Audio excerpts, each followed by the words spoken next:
Translation and purport by Srila Prabhupada. Translation. Brahma spoke to his sons after generating them.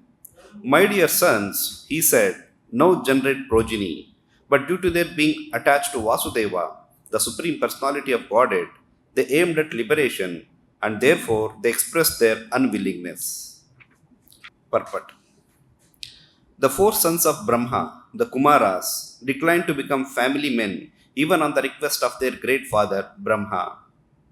Those who are serious about gaining release from material bondage should not be entangled in the false relationship of family bondage.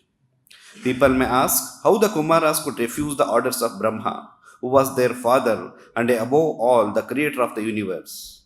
The reply is that one who is Vasudeva Parayana or seriously engaged in the devotional service of the personality of Godhead, Vasudeva, need not care for other obligation. It is enjoyed in the Bhagavatam, 11th canto, 5th chapter, 41st verse. Devarshi Bhutapta Nrinam Pitranam Nakinkaro Nayam Rini Charajan Sarvatmanaya Sharanam Sharanyam Gato Mukundam Parihritya Kartam. Anyone who has completely given up all worldly relationships and has taken absolute shelter of the lotus feet of the Lord, who gives us salvation, and who alone is fit to be taken shelter of, is no longer a debtor or servant of anyone, including the demigods, forefathers, sages, or other living entities, relatives, and members of human society. Thus, there was nothing wrong in the acts of the Kumaras when they refused their great father's request that they become family men. Thus ends the Bhakti Vedanta purport. So, we are discussing from the 5th chapter of the 5th verse of the 12th chapter. So far, Brahma has started the secondary creation after the primary creation by Vishnu. So, in the very first of the secondary creation, he creates the platform or the condition in which the living entities can live in this world. Those are 5 kinds of nescience. And after creating the nescience, in fact, it's ignorance. So, he felt, uncomfortable seeing that people have to be under perpetual ignorance because of this nescience coverings or activities. So then he purified himself by undergoing tapasya. That's what said in this verse. So Brahma did not feel much pleasure in his activity, and therefore he purified himself by meditation on the personality of Godhead. Bhagavad Dhyana Putena. So he became purified by himself. Then he began another terms of creation. So after this, the very first creation, what Brahma does is creation of the 4 Kumaras. So they were born from the mind of Brahma. That's why they are known as Manasa Putras, the 4 Kumaras. So Sanaka, Sanandana, Sanatana, and Sanat Kumara. These 4 sons are born from the mind of Brahma. So now in this verse, so after they are born, so as a father, he has certain responsibilities. That's like even in this material world also. The moment a child is born, so without even his knowing that he will be tagged, he will become an engineer, he will become a doctor, he will become so and so. हमारा पूरा खानदान का नाम रोशन करेगा. What will happen, they don't know. So they tag. But here Brahma has a responsibility because he has to create progenies. The very purpose Brahma was created is because to bring the living entities to this world, to fulfill their fancy desires, to purify them, to rectify them. So for that purpose he is ordering in fact to his sons that Tan Bhabhase Swabhu Putran. So Tan means unto the Kumaras, Bhabhase addressed, Swabhu means whom? Brahma. Like Brahma is known as Swayambhu. He is self-born without the help of a mother. So that's why here is mentioned as Swabhu Putran, his own sons. Then Prajasrajata Putrakaha. So Putrakaha means sons, the plural word. So he's saying Prajasrajata, please create progeny, please start creating further generations. Then, but what happened? Tan Naichan Moksha Dharmano. Aichan means Na Aichan. That's one word is Naichan. That is Na Ichan. Means they didn't had any desire of what? Creating progeny. But what their desire was? Moksha Dharmano. So they were pledged to the principles of liberation. Prabhupada translates moksha dharmana as pledge to the principles of liberation. So they had taken a pledge the moment they are born that will not get into this family life. So then why? Because Vasudeva Parayanaha. So they are Vasudeva, they were so devoted to the personality of Godhead. So that's why they wanted to go in this moksha dharmana path and didn't want to get into this materialistic family life. So in the purport, Prabhupada mentions, Brahma spoke to his sons after generating them. My dear sons, he said, now generate progeny. But due to their being attached to Vasudeva Parayanaha, attached to Vasudeva, they aimed at liberation, moksha dharmanu, and therefore they expressed their unwillingness. They said, na ichan, we are not willing to engage in this activity. They replied to his father. So now in the purport, Prabhupada mentions that how can a son deny the order of the father? Actually, as per the moral principles or the principles of this world, a son is supposed to be, obeying. He has to accept, he has to execute whatever the father or mother, parents, they say. He has to be, obeying son. But how come that Kumaras can actually go against the will of his father, against the order of his father? So Prabhupada mentions, the four sons of Brahma, Kumaras, declined to become family men even on the request of their great father Brahma. So he was not an ordinary father. Say suppose, especially in the current age, it's very common to go against the will of the parents or father for own sense gratification, for whatever the reason. But here he is not just like ordinary father, he is a Prajapati, he is a great devotee of the Lord Brahma. Then how can his sons deny his request, deny his order? So Prabhupada answers this. Those who are serious about gaining release from material bondage should not be entangled in the false relationship of family bondage. So, what is the meaning of family bondage actually? Why Kumaras are declining to get into the family life?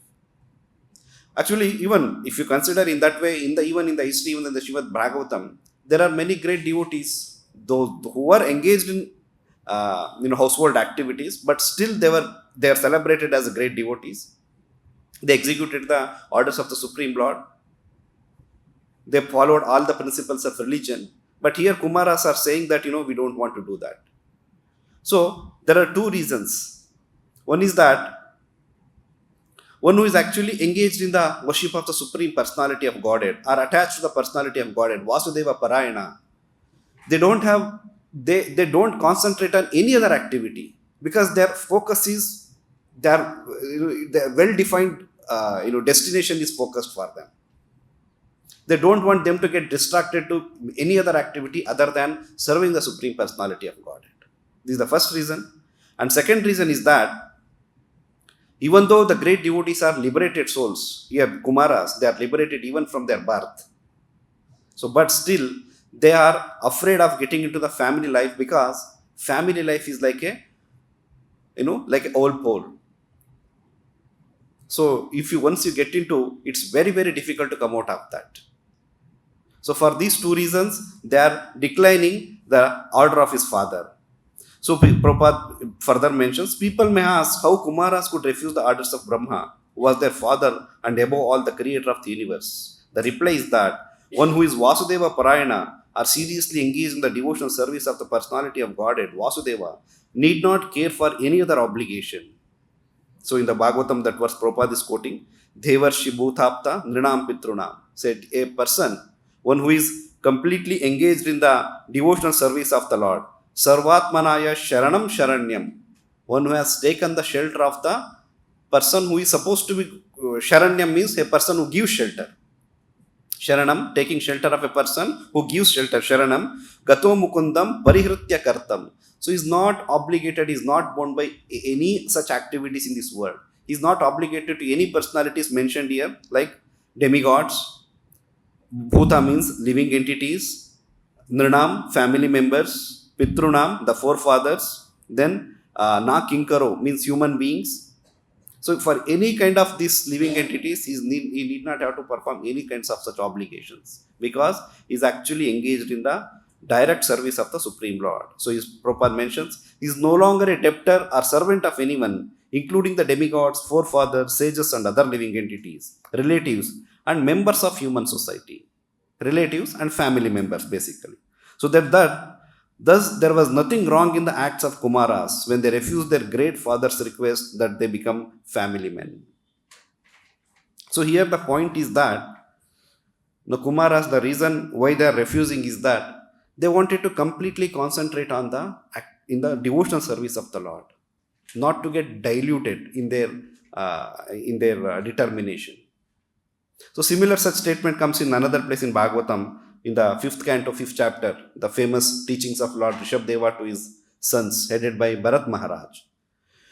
So even though Rishabdeva was a family man, he had 100 sons headed by Bharat Maharaj. The eldest was the Bharat Maharaj. So but he is teaching them that what is the purpose of this human life. That the famous, very repeatedly we hear this verse from the Prabhupada lectures in different, conversations. Prabhupada quotes this verse. So Rishabha Uvacha, Nayam Deha Deho Bhajam Niloke, Kashtan Kaman Harhate Vidbujamye, Tapo Divyam Utraka Yena Sattvam Shuddhyet, Yasmat Brahma Sokyam Anantam. The translation says, Lord Rishabdeva told his sons, my dear boys, all of the living entities who have accepted material bodies in this world, one who has been awarded this human form should not work hard day and night simply for sense gratification, which is available even for dogs and hawks that eat stool. So one should engage in penance and austerity to attain the divine position of the devotional service. By such activity, one's heart is purified. And when one attains this position, he attains eternal blissful life, which is transcendental to material happiness and which continues forever. So here Rishabdeva is pointing it out that, the activities of austerities and penances, what do they actually result to? They result to one's heart is purified. The heart becomes purified by these activities, by devotional service activities. But whereas on the other hand, if you are engaged in materialistic household activities, what it leads to? Hridaya Granthi Mahur. The knot in the heart becomes more tightened by engaging in the materialistic household activities. Not actually the household, basically it's Grihamedi activities. By engaging in the sense gratification. So one activity will purify the heart. Another activity, the knot in the heart becomes more and more tight. Hridaya Granthim. So that means attachment becomes more strong. We'll become more, our attachment becomes more deepening in this world. So that's the reason Rishabdeva is saying that one should not be engaged in these kind of materialistic activities. So like this Srimad Bhagavatam, couple of places this comes, because Srimad Bhagavatam is actually known as Amala Purana and also Satvata Samhita. So Satvata means what? Srimad Bhagavatam explains what is the meaning of Satvata. Bhagavan Satvatam Patihi. One of the prayers it comes, Bhagavan Satvatam. Satvata means the great devotees of the Lord. The great devotees of the Lord, they are known as Satvatas. So Bhagavatam is known as Satvata Samhita. So Bhagavatam is discussed and relished among the great devotees of the Lord, not among any other ordinary living entities, because even ordinary materialistic people, or even those who are interested in self-realization, but those who are neophytes, if they discuss, they will not be able to understand the real message of Bhagavatam. Why? Because Bhagavatam is speaking the nutshell of all Vedic literatures. Saram Samudrityam. It's the essence of all the Vedic literatures. It's the essence of the essence. So when you say essence, actually only the message is given in the form of sutras, in the form of formulas, in crisp. There is no detailed explanation as such. So when there is no detailed explanation, ordinary people will not be able to understand and apply it in their life as it is. So that's why Srimad Bhagavatam is best understood. Of course, others also can try, but it is best understood among the great devotees, Satvata Samhita. So Srimad Bhagavatam gives such direct statements without giving any reference that why they should be done, not done, why they should not be done, whether it is discussion between Narada Muni and Prachetas, Narada Muni and sons of Dakshas like Hariyasvas and Salvasvas. So in all the discussions, what is the central point? What is the essence? What is the one common point we can see is that, so they are always saying, don't get engaged in the materialistic sense gratificatory activities. And on the other hand, you please concentrate on the service of the Supreme Lord, meditate on Him, undergo austerities, undergo tapasya. So that is the essence of Srimad Bhagavatam. That's why Bhagavatam is known as Amala Purana. Amala means there is no mala, there is no, unwanted, things like mentioned in the Vedas, Karma Kandiya. There is no tinge of Karma Kanda, there is no tinge of Gnana Kanda. It directly speaks about the devotional service to the Supreme Personality of Godhead. So here also, coming back to this verse, so here Rishabhadeva is teaching his sons, don't waste your life. This human form of life we get after so many births. And if we lose this chance, we don't know next when we will get this human form of life. Just like in other species of living entities, the evolution is fixed. Like example, if the insect is there, it's already destined that in the next life what it is going to become. So gradual evolution is there in other living entities, in other species of living entities. But when it comes to human beings, that is not there at all. So our next life depends on the activities of the present life and also some of the activities of the previous life. So it's not sure that after human life, we are going to get only this birth only. We are going to get this body only. So we can either go upwards or we can go downwards. As Krishna says in the Bhagavad Gita, those who are in the Sattva Guna, they urdhvam gacchanti sattvasta, madhye tishtanti rajasa, then adho gacchanti tamasaha. So those who are in Tamo Guna, based on the modes. But whereas other living entities, say from the cow, it is fixed from the cow, what next life, what body it is going to take. So, but whereas human being, it's not there. That's why we have to exercise utmost caution, not to waste a single moment, single second in this life. Because if we are engaged in sense gratification, then we have to pay for the sense gratification. It's not so easy to even come out of that, come out of the reactions of the sense gratification. So that's why Srimad Bhagavatam, and especially here Rishabhadeva is teaching his sons that don't be engaged in these activities. So another place in Srimad Bhagavatam, while Parishit Maharaj, when he receives the curse, so he goes to the banks of Mother Ganges. He was sitting. So when Shukadeva Goswami arrives there, so he is actually remembering the good fortune of himself. Parishit Maharaj is remembering his good fortune, that what and all he has got from his life. What? Even when he was there in the womb of his mother, he was supposed to be killed by the Brahmastra of Ashwatthama. So, but what happens? The Lord Krishna personally enters the womb of Mother Uttara and protects Parikshit Maharaj. So then, while remembering that incident, he is praying to Shukadeva Goswami that, you are such a great personality. It's even very, very rare to get even a glimpse of your, darshan. But you have come here to teach me. You have come here to enlighten me. So it's my great fortune. And this great fortune is because of what? Because of Lord Shri Krishna. And why Lord Shri Krishna is showing me favor? That he is mentioning in this verse. Api me Bhagavan Pritaha Krishna Pandu Sutta Priyaha Paitru Swasheya Prityartam Tad Gotra Syatya Bhandavaha. Lord Krishna, the personality of Godhead, who is very dear to the sons of King Pandu, has accepted me as one of those relatives just to please great cousins and brothers. So here, Parikshit Maharaj is actually glorifying Supreme Lord and remembering his good fortune, and is connecting to whom? His father and grandfathers. Because they were great devotees of the Lord. And here it's mentioned to accepted me as those relatives just to please great cousins and brothers, just to please them. So if Parikshit was killed in the womb, so that would have brought a lot of great amount of sorrow to the entire family, because there was no one to continue their progeny. He was the last hope. He was the last son left in the Pandu dynasty. So then they would have been in the sorrow for the rest of the life, just to please them, just to show them the favor. So Krishna came and protected me personally. So in this Prabhupada gives a very nice Short purport, but Prabhupada gives very important statement, which is directly applicable for devotees like us. A pure and exclusive devotee of the Lord serves his family interest more dexterously than others who are attached to illusory family affairs. Important statement. A pure and exclusive devotees of the Lord serves his family interest more dexterously than others who are attached to illusory family affairs.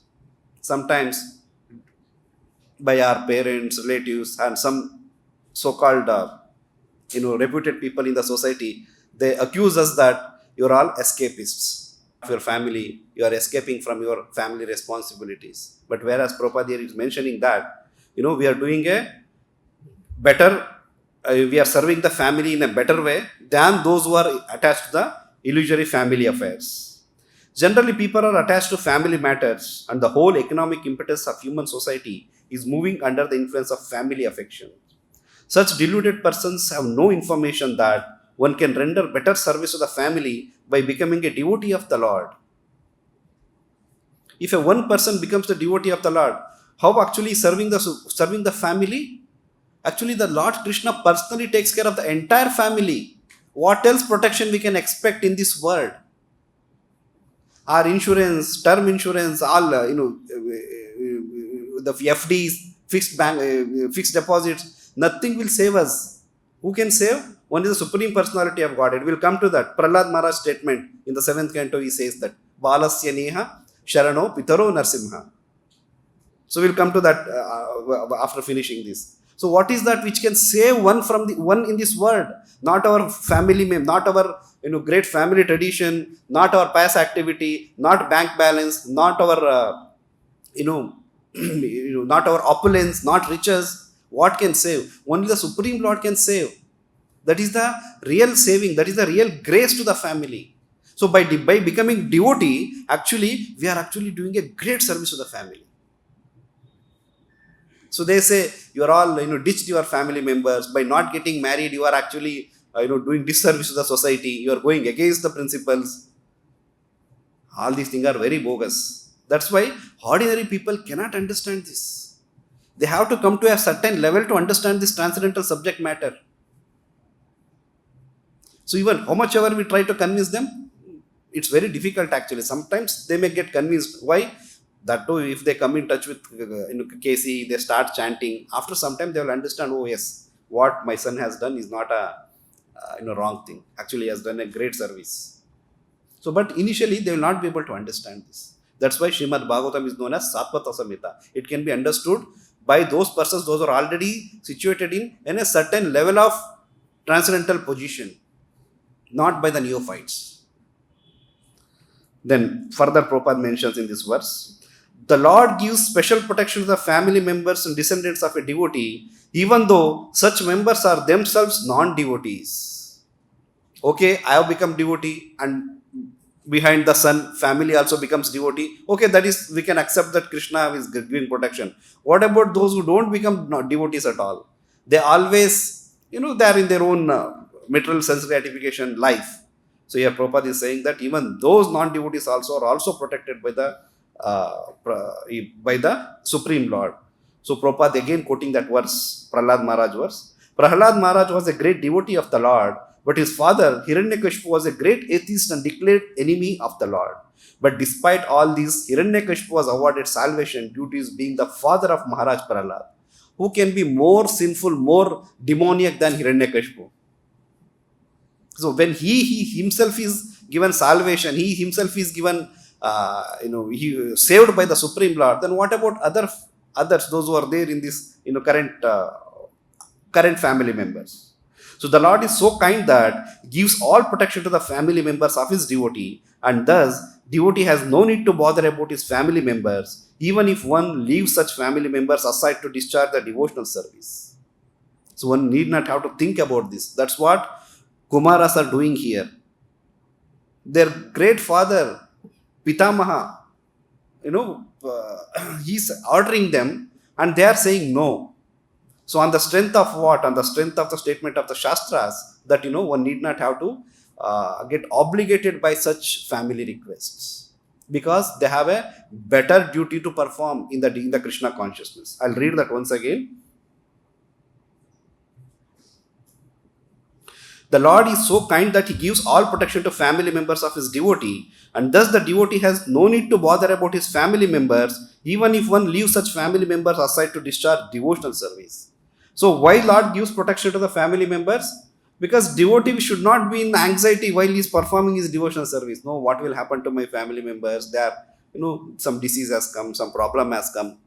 So the devotee to perform devotional service peacefully. So Lord is taking that extra burden of taking care of the even family members, so that he can perform devotional service, he can discharge his duties anxiety freely. Maharaj Yudhishthir and his brothers were the sons of Kunti, the paternal aunt of Lord Sri Krishna. And Maharaj Parikshit admits the patronage of Lord Krishna because of his being the only grandson of great Pandavas. Because he was the only grandson. Without him, the Pandu dynasty cannot continue. So, if he would have been killed, they would have been in great sorrow. So that's why Lord Krishna came and protected. Actually, this is what a devotee always thinks. He never claims that, I did great devotional service because of that, I'm getting all these facilities. I'm being protected because of my devotional service. They always, in fact, it's fact also, because of our own endeavor, what we can achieve. So either it is Supreme Lord's causeless mercy or Guru's causeless mercy, or in the case of Parikshit, it is his grandparents, Pandavas and Draupadi, because they were devotees. So Krishna is showing a special favor on Parikshit Maharaj. This is what the ideal understanding and prayer of a devotee. He will never claim, I did a great service. Because of that, I am getting all these due results. It is not the case so actually. So while actually, once I was hearing a lecture by Chanchalapati Prabhu given on this verse, 1.19.35. So in that, see, Prabhu very nicely explains that, how once a person becomes a devotee, how his family members, the statement which is mentioned in this purport, how it actually becomes true. So he was citing one case study. So one congregation family, son, mother and daughter, only 3 members are there. Father had just passed away. So mother has got the job of the deceased husband, the person who died. So she was a peon in a bank. She was getting very, very, very minimum salary, especially after Anukampa Nivrutti, so they don't give a good increment or position as such. They start with a basic thing so that family can be taken care. So now after some months, the son became inclined to joining the ashram. So he is coming and requesting, Prabhu, I want to join. So, but Haribol, what will happen? Recently your father has passed away. Who will take care of the family? Certain, you have to at least even materialistically, Vyavaharik level also you have to understand, no, Prabhu, I have to join. He was hell-bent. He was in essence, he was thoroughly convinced that, this is the only best way which I can serve my family. So mother was called. Then mother is crying like anything. Prabhu, what is the problem? We are chanting, we are offering everything, and we are not even forcing him to get married. I am assuring you all these things. What is the problem? I am a widow and my unmarried daughter is there. Who will take care of us? Prabhu, it's very, very difficult. Financially also we are not well situated. But devotee was so determined. Finally, he was allowed to join. So he joined the ashram. So generally some typical cases it so happens, even congregations, they cannot accept such things. So mother stopped coming to the temple. So she became a little upset. So some years passed by. I think after 2 or 3 years, that same mother, she comes to meet Chanchalapati Prabhu. So this is what Prabhu is narrating, the conversation which happened between the son and the mother. So he is doing his devotional service nicely, and he also many a times the devotee was remembering that in what was the circumstance in which I have left everything and I have come and joined here. So I should be cautious of that incident every time, and I should become a good devotee of the Lord. There should not be even 1% leniency in my devotional service.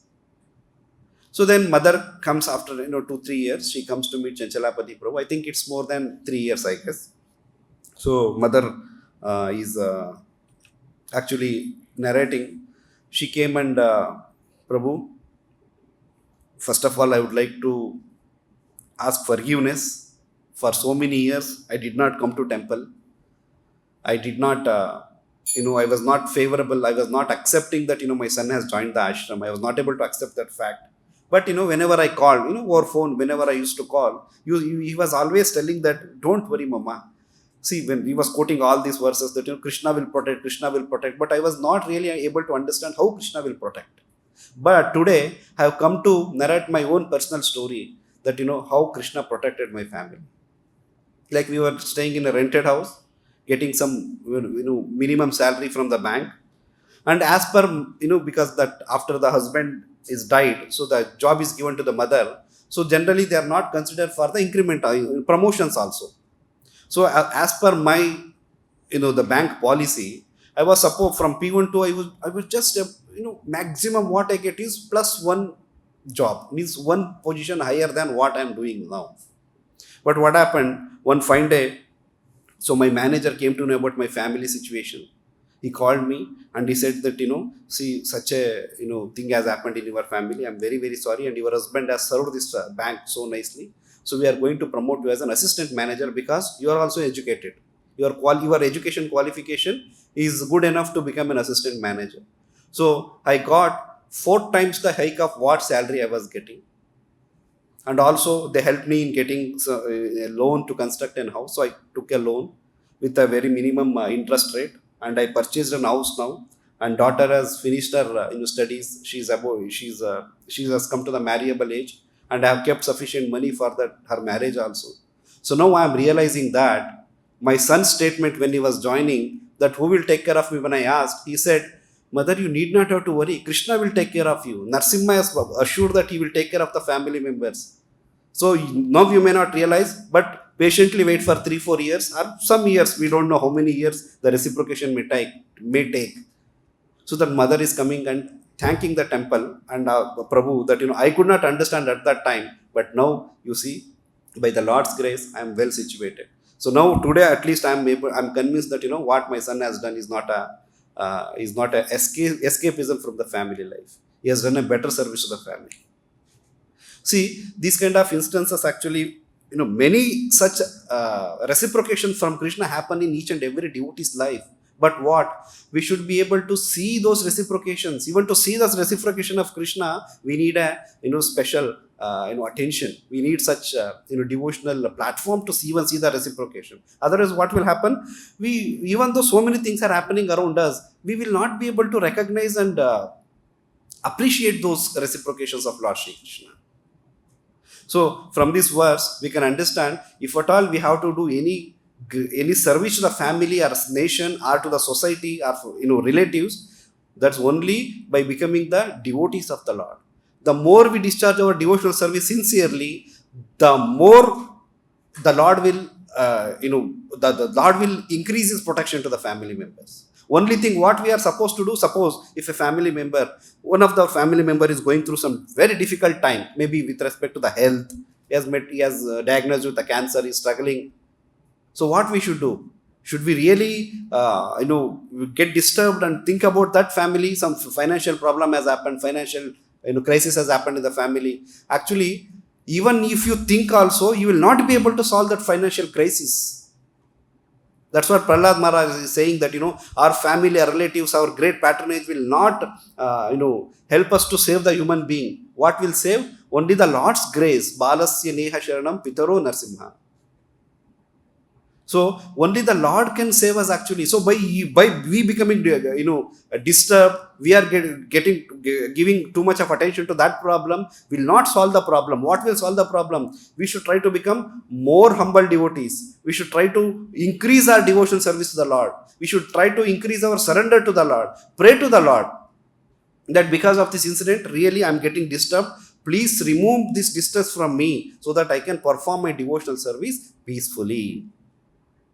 This is what at most we can pray. But if you start, getting into that problems, what will happen? You will be pulled into that problem. This literal word is like that. That's why it's known as whirlpool. Whirlpool means what?